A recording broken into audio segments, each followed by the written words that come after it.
Donc, la notion de natalité, c'est vu, donc le nombre de naissances vivantes sur la population. Taux de mortalité, c'est facile, le nombre de mortalité de personnes décédées sur l'ensemble de la population. L'espérance de vie, pas à connaître, mais sachez que ça existe. Le taux de fécondité aussi, on utilise comme exemple de taux. Mais bon, pas important pour l'examen, mais voilà, juste pour votre information que ça existe. Le taux de natalité, voilà, nombre de naissances vivantes, entre autres, il s'agit de nombre de naissances pour 1000 habitants. C'est pour ça qu'on utilise le pour 1000 en général. Et donc voilà, nombre de naissances à population totale. Mortalité, même chose. Il y a, le voici.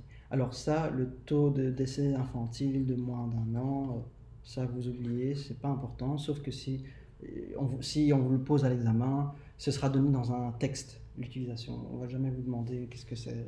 Non. Mais le taux de mortalité, c'est quelque chose qui va être connu. Mais le taux de mortalité infantile, soit on vous le donne dans un énoncé, la définition, et voilà, il n'y a pas de souci à vous en sortir. Alors par contre, le taux d'accroissement naturel, je vous demande quand même de le connaître parce que je vais beaucoup illustrer des exemples à propos de ça, pour illustrer des principes et donc voilà, je vous demande de le retenir, que vous ne perdez pas après. Donc taux, donc c'est pour 1000 en général, par an, bon, entre guillemets, hein, mais pas toujours. C'est sur une période, en tout cas, ce que vous devez retenir. Comme j'avais dit, le taux parlait de notion de temps, en tout cas. Et alors, c'est le taux de natalité moins le taux de mortalité. Alors, vous me dites, mais tiens, mais tantôt, il avait parlé d'accroissement naturel au tout début de la capsule. Et pourtant, l'accroissement, c'était la sommation de soldes, non? Eh bien, oui, c'est vrai, la notion d'accroissement naturel, c'était la sommation des soldes. Mais là, le taux d'accroissement naturel, c'est autre chose, en fait. Ça n'a rien à voir. Enfin, si, ça a à voir, mais la façon comment elle est calculée, elle est un peu différente. Parce que vous voyez qu'il y a un moins, il n'y a pas un plus. Et en plus, c'est un taux, donc on fait une soustraction de taux. Voilà. C'est comme ça. Si vous voulez voir le pourquoi du comment, ça, je peux vous inviter à regarder sur Internet ou quoi, parce que c'est un langage qui modifie beaucoup dans l'évolution des œuvres de recherche démographique.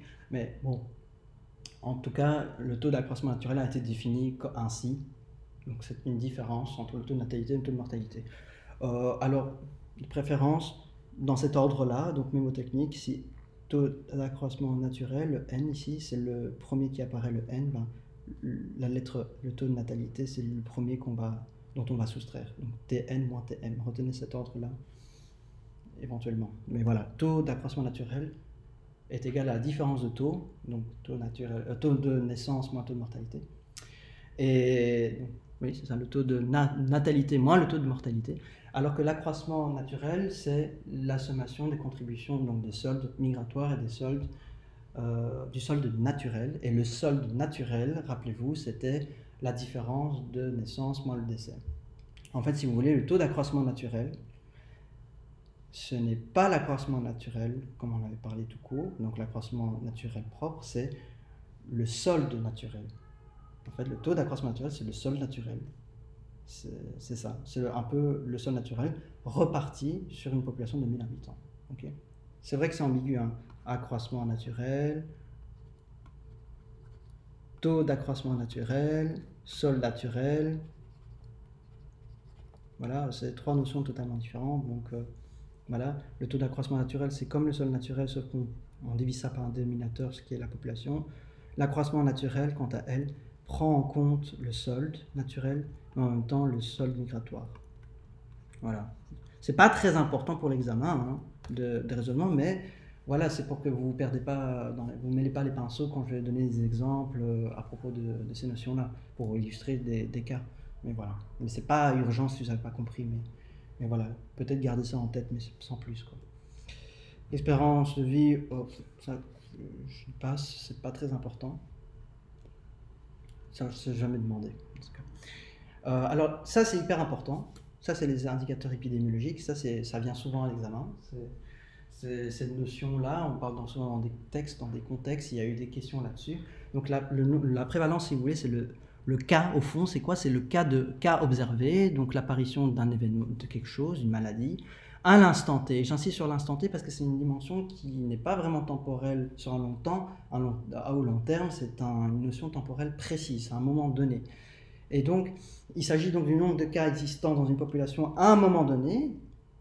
Et là, c'est important, ça estime un peu la proba la proba d'être atteint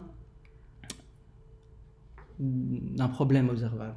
Et c'est ça, la prévalence du Covid, ça estime en quelque sorte que sur la population, ça donne un peu la probabilité que pour cette population, on ait ce même pourcentage de Covid.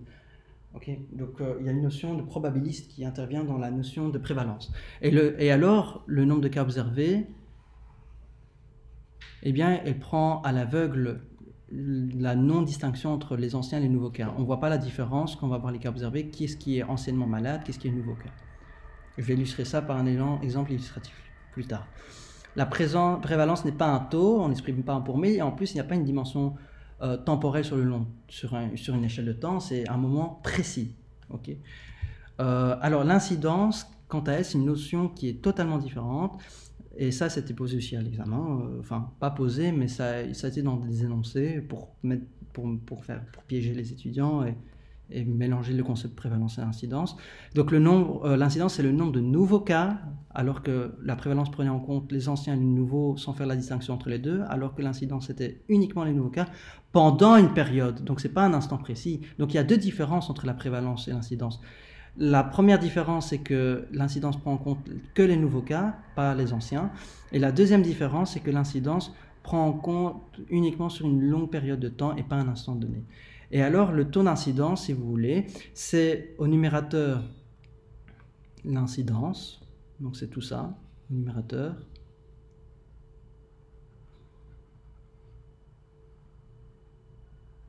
Voilà, tout ça c'est l'incidence.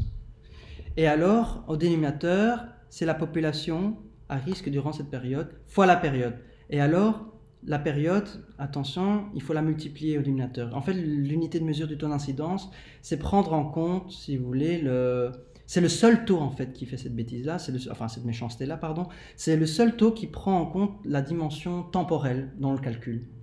Je vous avais parlé des taux précédemment, de taux de natalité-mortalité qui, de manière non explicite, parlaient de notions temporelles, mais le taux d'incidence, lui, c'est assez explicite.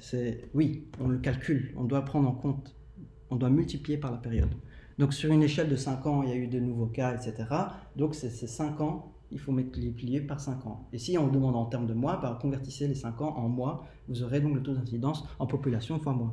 Donc on parle de population fois temps, en fait, comme unité de mesure pour le dénominateur. Et alors, attention, j'ai oublié, j'ai pas oublié, mais j'y insiste, n'oubliez pas une chose importante. Eh bien, quand on parle de population au dénominateur, on parle de quel type de population? Eh bien, c'est une population à risque. Ok? C'est la population à risque. C'est pas toute la population belge. C'est pas toute la population comme on croit. C'est la population qui a risque d'avoir cet événement de cas observé. Ok? Et ça, je vais expliquer tout de suite. Et donc,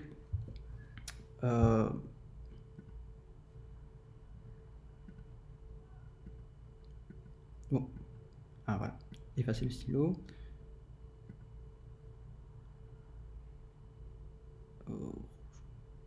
Voilà, par exemple, quand je vais calculer la prévalence de personnes diabétiques,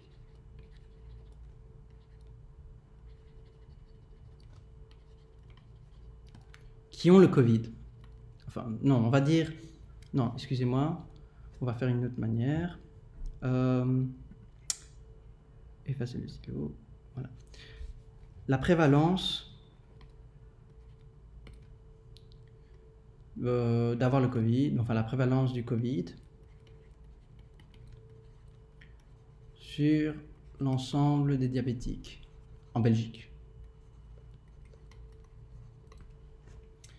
Alors, la prévalence, c'est quoi?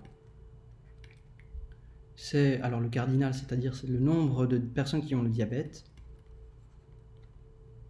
Mais c'est pas tout. Prévalence, le nombre de cas observés de personnes qui ont le diabète et qui ont le Covid. Évidemment, on regarde le nombre de cas observés, donc c'est-à-dire les personnes qui sont diabétiques, en même temps les personnes qui ont le Covid. Sur quoi? Sur la population à risque. Mais quelle personne est à risque d'avoir le Covid ici, de quoi on parle comme prévalence, eh bien, c'est les diabétiques. C'est pas toute la population belge. On ne prend pas en compte les non-diabétiques. D'accord? C'est ça une prévalence. Okay.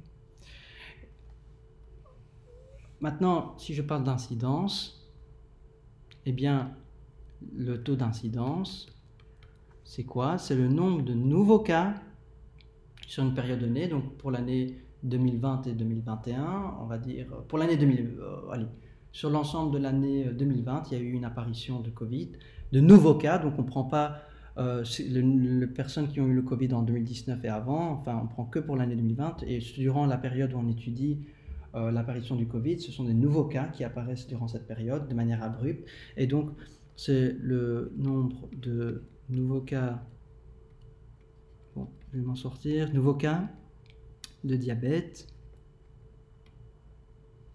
et Covid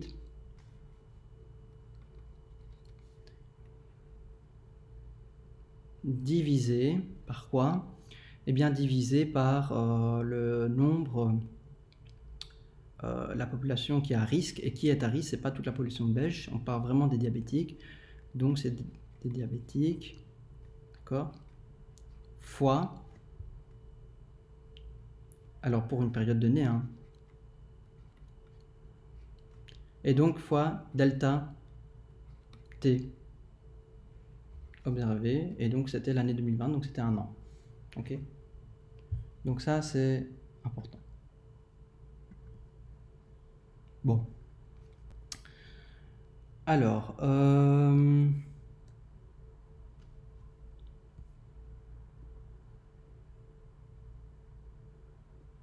oui, on avance.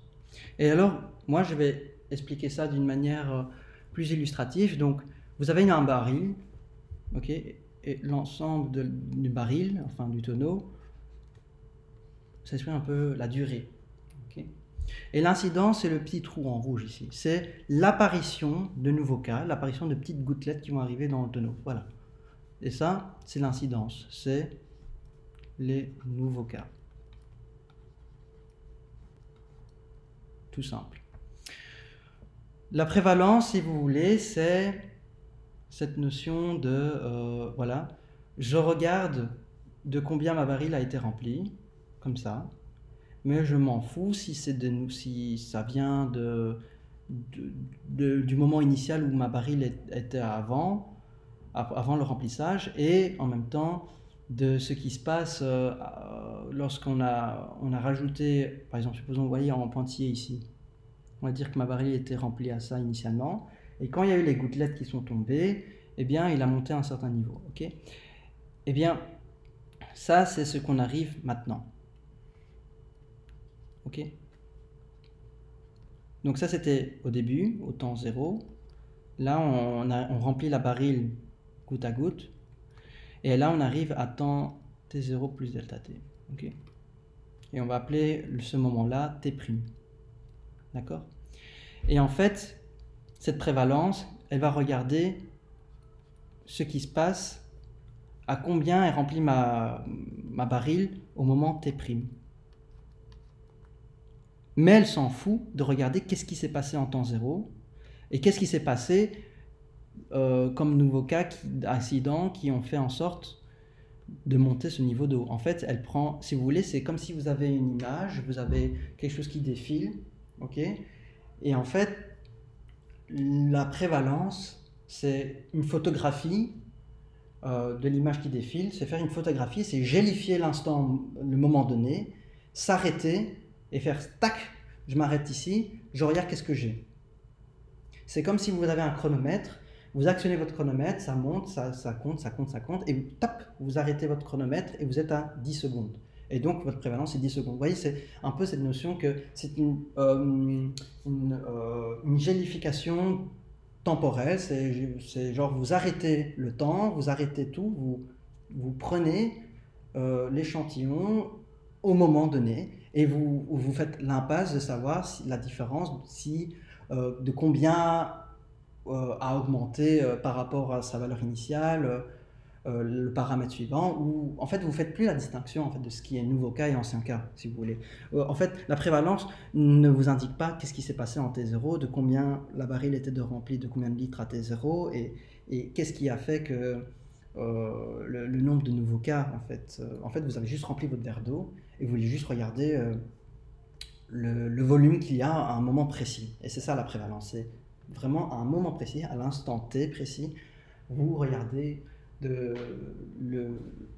le paramètre tel qu'il est en faisant l'impasse de manière à l'aveugle de savoir si c'était des nouveaux cas ou des anciens cas. Non, vous faites ça à l'aveugle, vous regardez comme ça, je veux savoir combien il y a eu, combien a été rempli ma baril, et voilà, je ne demande pas plus. Alors que l'incidence, quant à elle, vous voyez, on ne regarde pas par rapport à la baril de combien est rempli, on regarde juste combien de litres sont passés par ce trou. Et ça, c'est le nouveau cas, c'est qu'est-ce qui a fait que durant la période, on va dire que la période, c'est la hauteur de tout le baril, bah, combien de litres sont apparus petit à petit. Ok, j'espère que c'est clair. Hein. Donc vous voyez que l'incidence, c'est vraiment quelque chose qui est durant une période, qui est toute la baril, on regarde l'apparition de nouveaux litres qui rentrent petit à petit dans cette baril. Donc l'incidence, c'est quelque chose qui est sur le long terme et qui en même temps, donc sur une période d'observation qui est sur le long terme. Donc tout ça, c'est la durée donc, qui est l'observation. Et en plus, on parle vraiment que de nouveaux cas. Okay. La prévalence, c'est un moment T' précis. Et en plus, on fait plus la différence entre les nouveaux et les anciens cas. C'est juste des cas observés. Okay. Alors, pourquoi on parle d'incidence? Pourquoi je vous embête la notion d'incidence? Eh bien, ça a une importance capitale pour faire des études d'épidémiologie. Alors, voilà. On prend l'incidence en fonction du temps et donc on voit que si une incidence reste constante en fonction du temps, eh bien on est dans une stade d'endémie. Et l'endémie, c'est quoi? Eh bien l'endémie, c'est quelque chose qui, on va dire, c'est l'apparition de nouveaux cas. C'est l'apparition d'une maladie. C'est l'apparition d'une maladie dans une région en fait, dans une zone, dans une petite région.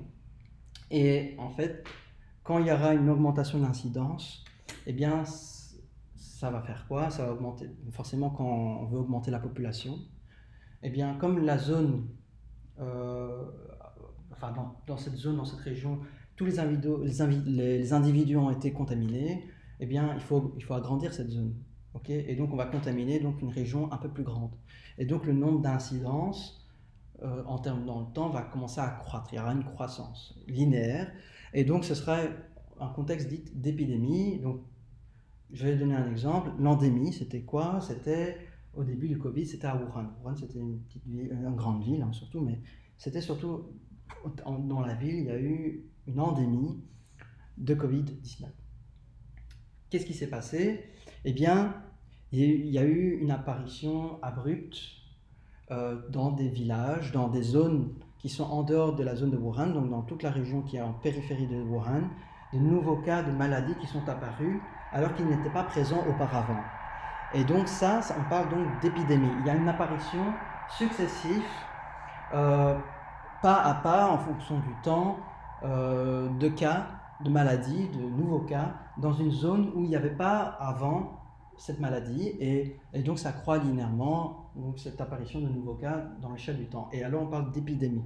Et alors quand cette croissance est d'autant plus grande, je ne parle pas en termes de pente, mais je parle qu'en termes d'incidence ça augmente, et bien quand cette incidence est tellement évoluée, tellement grandissime dans une période, et bien on parle donc de pandémie, et donc ça c'est plus une région, c'est l'apparition de la maladie, donc de nouveaux cas, à l'échelle mondiale, dans des zones géographiques où la maladie n'était pas présente auparavant.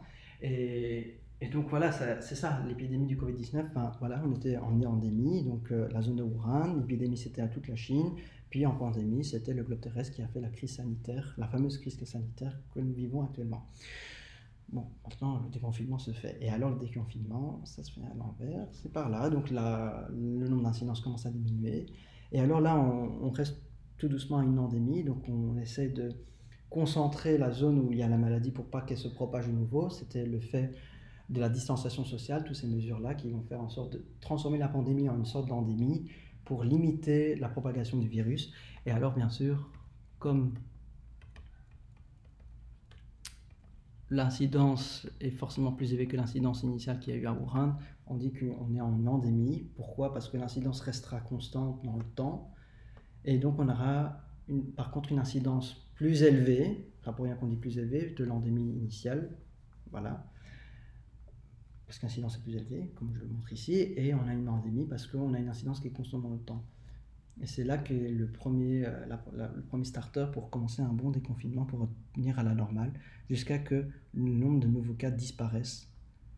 Et c'est ça qu'on essaie de viser pour en finir avec cette histoire du Covid-19. En gros, c'est une diapositive pour vous illustrer l'importance de l'incidence. C'est pour vous illustrer pourquoi on utilise l'incidence, pourquoi c'est quelque chose de fondamental. Voilà, je viens de vous illustrer, c'est pour les études épidémiologiques. Ce que vous devez vraiment retenir dans cette diapositive, c'est, voilà, qu'est-ce qu'une endémie, qu'est-ce qu'une épidémie, qu'est-ce qu'une pandémie. Pourquoi? Parce que quand on va vous donner des textes, parfois il y a des textes, ça ne m'étonnerait pas du tout, des textes de Covid-19, des trucs comme ça, eh bien on va vous demander, voilà, on va vous parler de contexte d'endémie, d'épidémie et tout ça, et parfois ça peut améliorer votre compréhension dans les textes pour déjouer les petits pièges dans les questionnaires qui sont relatifs aux textes de lecture qui concernent des épidémies, des endémies, etc. Donc c'est pour bien comprendre les textes que je vous enseigne ça. Ce n'est pas forcément pour faire du raisonnement graphique, mais c'est pour mieux comprendre les textes. Et donc une endémie, c'est donc une évolution temporelle constante d'une incidence qui est limitée à... Alors, première chose, endémie, c'est une incidence constante dans le temps qui est limitée à une zone, une région. D'accord? Une épidémie, c'est une croissance linéaire de l'incidence en fonction du temps, mais qui va se limiter à une zone plus étendue, dans des zones où la maladie n'était pas là initialement, mais qu'il y a l'apparition de nouveaux cas. Puis la pandémie, c'est un peu la surexagération d'une épidémie, c'est une zone plus étendue, voire géographique, voire terrestre, qui va croître en termes d'un nombre d'incidences qui va être plus élevé, parce que la population mondiale va être atteinte, donc il y aura une plus grande population qui va être contaminée par le virus, etc. Donc on a une incidence plus élevée, c'est linéaire, et en même temps, c'est en termes géographiques, c'est beaucoup plus attendu. Donc la notion d'endémie, épidémie et pandémie sont des notions spatio-temporelles. Okay, spatio-temporelles, pourquoi? Parce qu'on regarde dans le temps comment ça évolue, l'incidence en fonction du temps. S'il est constant, c'est l'endémie. Si ça croît, ça peut être soit une épidémie, soit une pandémie. Okay. Et si on regarde en termes spatial, eh bien une endémie c'est limité à une petite zone, une petite région, alors qu'une épidémie c'est une zone plus étendue où il y a l'apparition de la maladie. Et la pandémie, c'est une zone encore plus large qui est voire à l'échelle mondiale de la maladie. Okay, donc on évolue d'endémie, épidémie en pandémie, je me répète encore pour que ça rentre dans le crâne, en termes de la grandeur de la grandeur de la zone, et ça évolue avec une variation dans le temps, une variation en fonction du temps. Ok? Et donc c'est comme ça qu'on fait la différence. Alors, je ne vais pas trop insister, vraiment garder juste ça dans votre tête, mais voilà, je me dis, on ne sait jamais, avec la RES, ça change beaucoup, donc je me dis, autant prendre les précautions maximales, mais voilà. Le risque, qu'est-ce que c'est? Tout simplement, c'est, comme on a vu, c'est le taux d'incidence.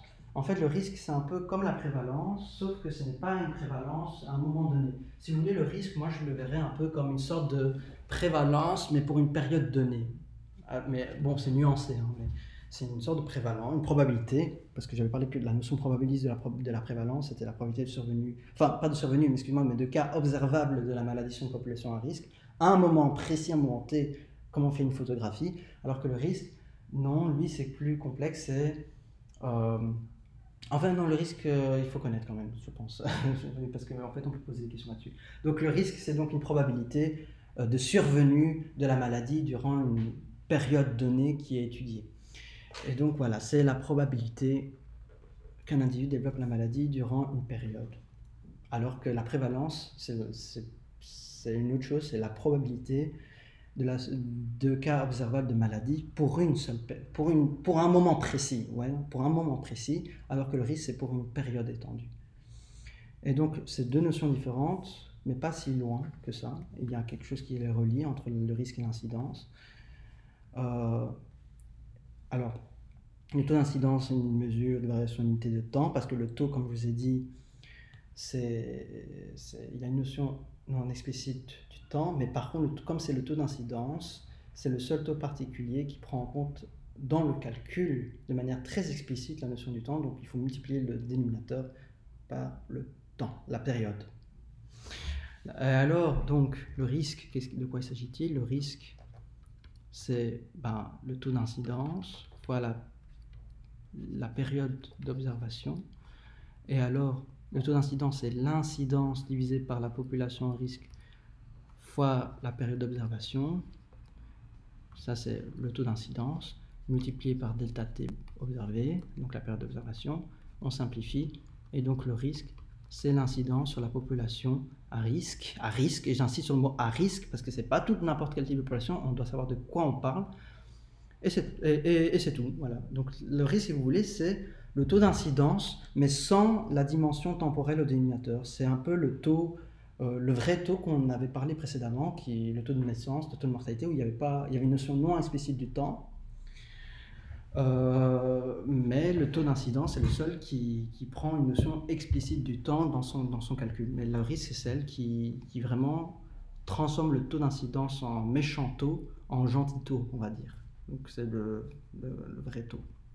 On va dire ça. Donc vrai taux, quand je vais dire par vrai taux, ça veut dire qu'on ne prend pas la notion temporelle au dénominateur. Mais voilà, enfin, retenez un mémotechnique pour vous, mais trouvez-la. Mais voilà, j'espère que vous avez compris cette notion. Donc le risque, c'est surtout le taux d'incidence, pas la période d'observation, mais comme ça se simplifie, en quelque sorte, le risque, c'est le taux d'incidence sans le delta t au dénominateur qui est multiplié. Ok. Et attention, quand c'est une population à risque, pour une période donnée, qui est de manière non explicite, c'est sous-entendu dedans, mais il n'y a pas de calcul à faire avec le temps. Okay, c'est une population à risque. Quand je mets en parenthèse, c'est pas un multiple, c'est rien, c'est parce que c'est déjà sous-entendu dans quelle population on est en train de parler. Ok. Alors, avant de faire ça, petit rappel, donc taux de natalité, je vous demande à connaître, mortalité à connaître, taux d'accroissement à connaître, c'est pas explicite à l'examen, mais pour que vous compreniez la suite de mes capsules quand je vais illustrer les exemples. Le taux de mortalité infantile, vous oubliez, le remplacement, vous oubliez, le taux d'infantile, vous oubliez. Mais surtout, vous devez retenir ça, ça, ça. Ok. Et alors, le taux d'incidence, nombre de nouveaux cas, j'insiste sur le mot nouveau cas, pendant une période, et n'oubliez pas de multiplier la période dénominateur. L'incidence, eh bien c'est quoi? C'est le numérateur du taux d'incidence, donc c'est tout ça, le nombre de cas, nouveaux cas, pendant une période donnée. En fait, l'incidence, c'est lui, c'est le numérateur du taux d'incidence. Et alors, moi, je voudrais faire un exercice d'application, avant de passer par la suite. Eh bien, on réalise donc un examen clinique sur une population de 2 000 personnes. Enfin, je vous laisse lire, faites une pause de lecture dans la vidéo.